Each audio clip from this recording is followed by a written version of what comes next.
Hey guys, what's up? It's Nerf Nerd here with a Nerf gun review. I honestly haven't done one of these in a decent amount of time, and I'm really excited to do it. I think it may even have been like a year at this point since I did the Stampede review, but here I am. I've got a review of the Nerf Motostryke. So you'll find out in this video that I have a sort of mixed opinion about just the kind of concept of it and kind of crossed with its actual performance and some of its flaws. So you guys are going to see what my final opinion is, obviously at the end of the video, but for now we're going to go on to the basics of what the gun has to offer. So, as you can see here, the gun is rather large, mostly due to the fact that it is a mega gun. It even says it in bold text right here. Alright, so we've also got a mega magazine, as you might expect with a mega gun. It's quite large compared to the size of a smaller Elite magazine. You can see here, it's a lot larger in person. If you've never seen a Centurion magazine, I have one right here. So it's even bigger than that one because it carries 4 more rounds, even though it looks like it should carry a lot more than that. It looks almost like twice the size. But I think it's fantastic. Oops. Sorry about that. The Bismarck just fell off my couch, unfortunately.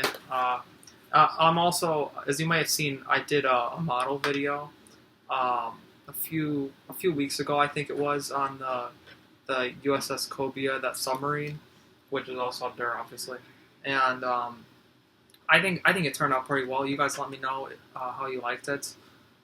It seemed to get pretty good reception. I don't think I got any dislikes on that video. But I am probably going to do a video on the Bismarck eventually. If you guys want, I can also do like some check-ins too, just to show you how it's going. Anyway, back to the gun. Sorry for rambling like that. I kind of think it resembles kind of a G36. I don't know. You can contest that opinion if you'd like in the comments. Just because of the carry handle and just its body in this area. To me, it kind of looks like it was built around, I don't remember what the gun was called. I'll put it on the video right there. And because of the way it was shaped just around this center area, it looks like they took that and then they built this in front of it. So one of my least favorite, not my least favorite, one of them, parts of this gun is the fact that it has a thumbhole grip that is like this. I don't think it fits well with the aesthetics of the gun, number one, and number two, it's just very uncomfortable. As you can see here, it doesn't allow my palm of my hand to wrap completely around the should-be pistol grip. It kind of reminds me of Stampede, where it was just such a great gun, but it had this thumbhole grip where you couldn't completely wrap your hand around there. I think they even it kind of reminds me of in California how they've got that those things for the assault rifles where you can't actually have the back here. You have to have this like weird plate go on there, so then it's not a pistol grip if it happens to be like some sort of assault weapon. But back to the gun. For the grip, it's actually kind of small for my hand, but I have big hands. You know what that means. And alright guys, so back to the gun. We've got a little grip here. I would prefer not to have it on the gun, to be honest, because I like putting vertical grips on my guns.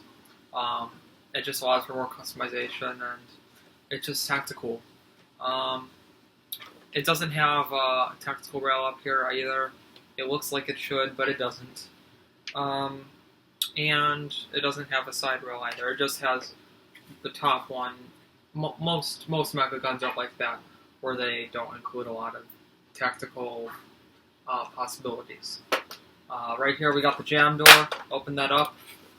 Take out your darts. It's a little bit finicky because it's sort of covered by this handle here, but it's alright because it's such a big jam door for mega darts.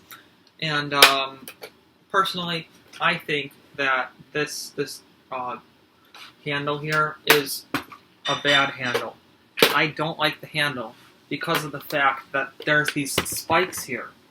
It makes it so freaking uncomfortable to hold. It's insane. And I just never hold it by the handle now because how uncomfortable it is, and also how cramped it is on your fingers. Your knuckles are gonna bump into the jam door right here. Unless you happen to have this open, you'll get a little bit better. But if you have bigger hands like me, your pinky's still gonna jam into that, and it's very uncomfortable. Trust me. Yeah, so that's one of my major complaints about this gun, the handle here. But you don't have to use it if you don't want to. I'm not a big fan of handles in general because they just take up space for more rails, and they also make it higher so it's not as level with the barrel if you want to rely on Nerf sights, which don't really work. Speaking of sights, we've got iron sights. We got front sight right here, and then our rear. You look through those, and you can't really tell. Here, I'll do it like this.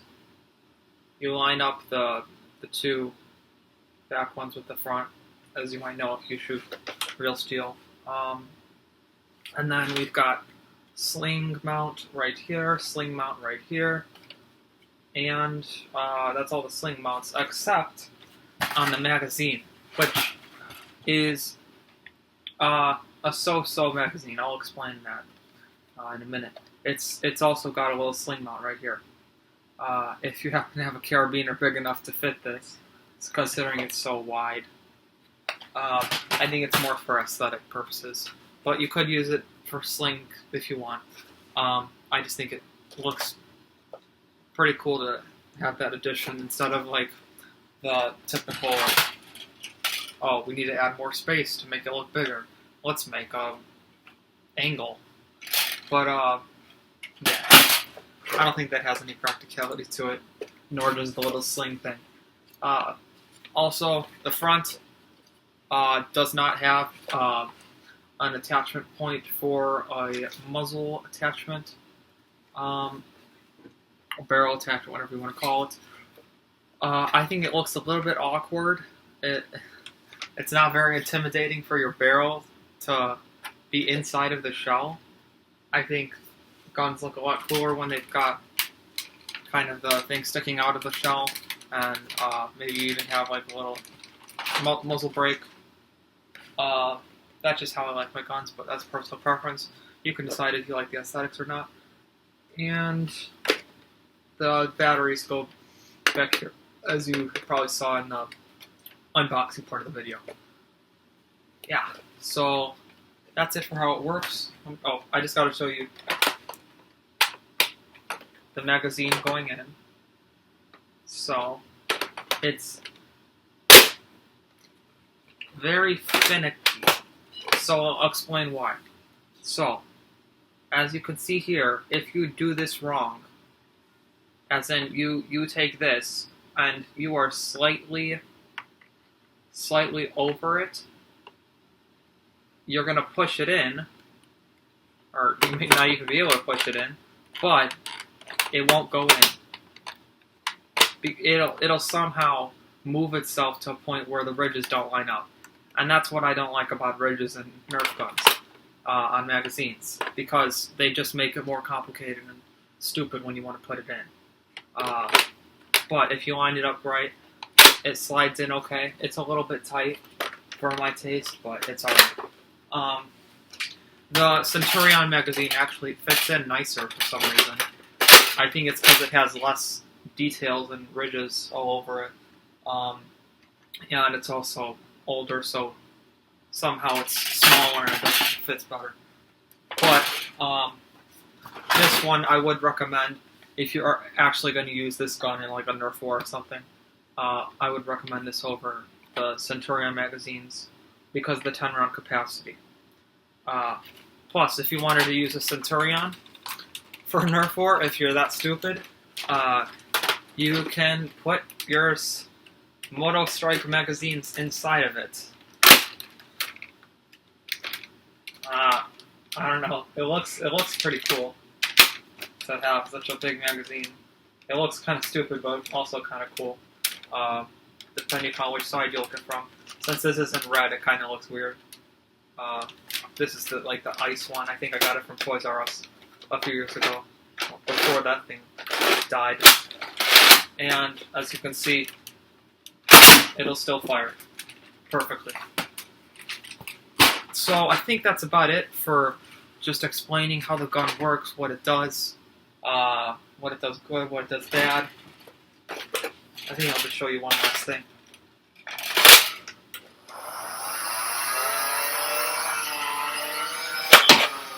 Okay, so as you might have seen, I pulled the trigger, and it didn't go down. That's right.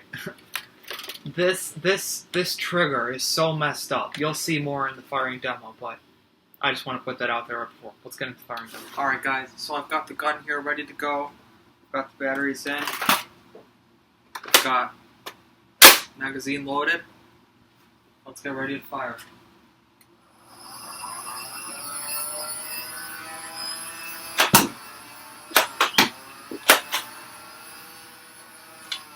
Malfunction.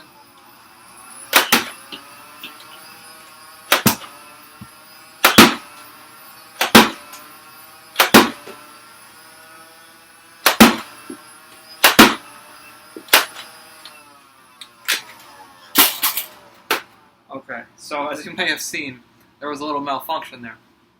It unfortunately,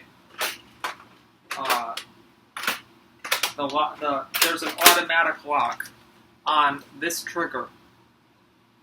So when this isn't fully pulled back, this rev trigger, you're gonna see that the trigger doesn't pull. Like, you know, obviously it makes sense. That's what Nerf likes to do. I don't know. But I'm gonna have to do a modification for that. I don't like it. And if I want this to work properly, I need to fix that up. So let's shoot some more.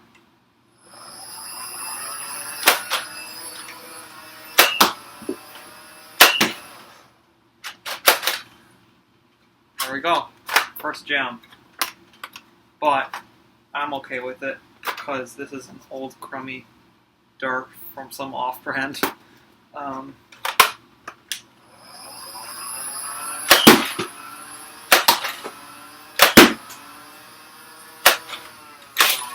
Okay, so now I'm going to be moving on to some of these AccuStrike darts right here. I don't know if you can see it properly. Focus camera. Alright. So, these are supposed to be more accurate. I don't know, maybe higher range, but higher accuracy at longer range. I only have like 4 of them because I only got a few from that AccuStrike, whatever it's called, Mega Gun. I don't remember what it was called, but I'll put the name right here.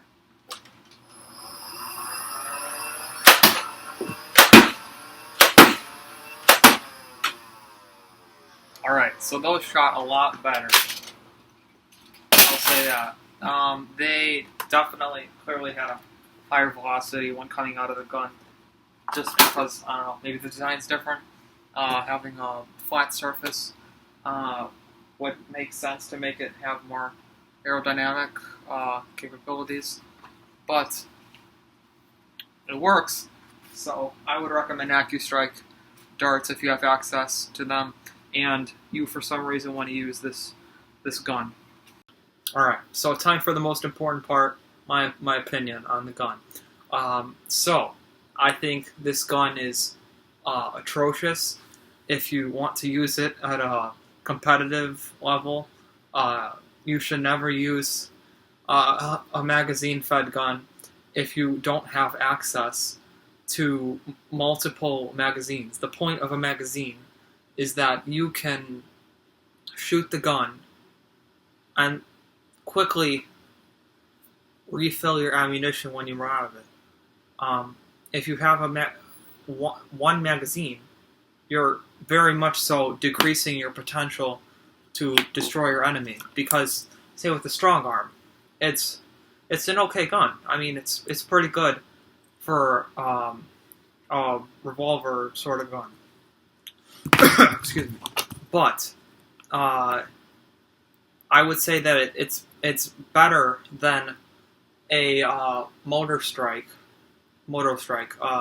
If it has if you only have one magazine for that gun, which I'm sure most people will if they choose to buy that.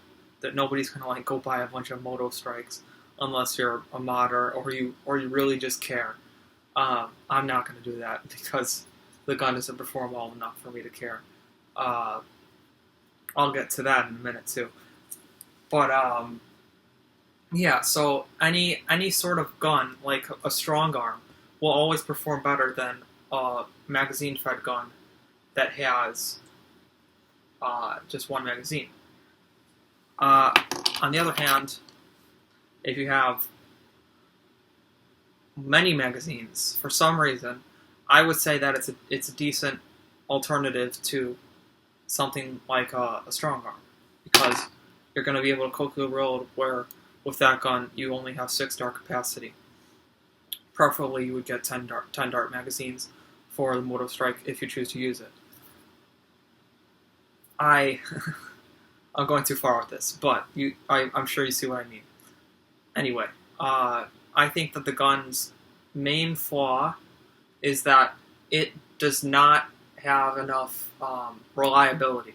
The gun shoots super unreliable in terms of the trigger movement. I can't shoot it fast because the gun doesn't allow me to pull the trigger fast enough because it's too slow. Like you can literally see the trigger slowly moving forward after you pull it. That it needs grease if you want to actually use it, but the average Nerf kid is gonna not have grease laying around. If they use WD-40, they're gonna ruin the gun. But if you grease it up, it could perform decently. But in that case, you would probably have modified it, and then it would be a very good gun. I see this as a good opportunity for modders, people who modify Nerf guns, because it's so much different than any other Mega Gun. It's the first Mega Gun that has ever had flywheels.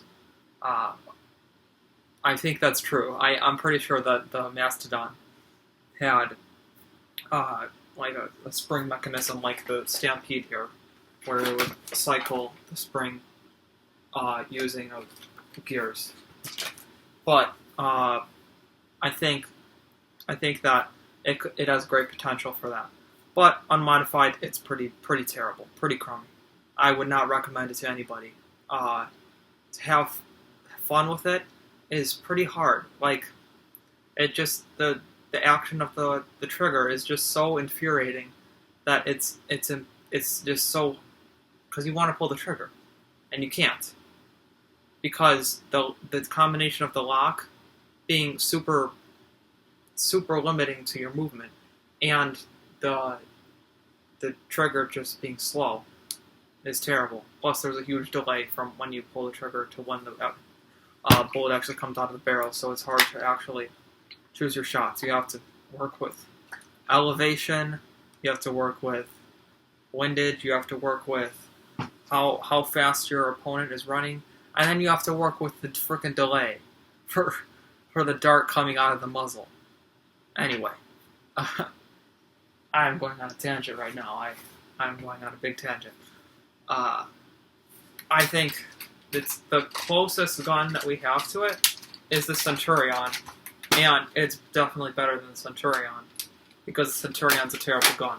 It looks super badass, but it's not a fantastic gun.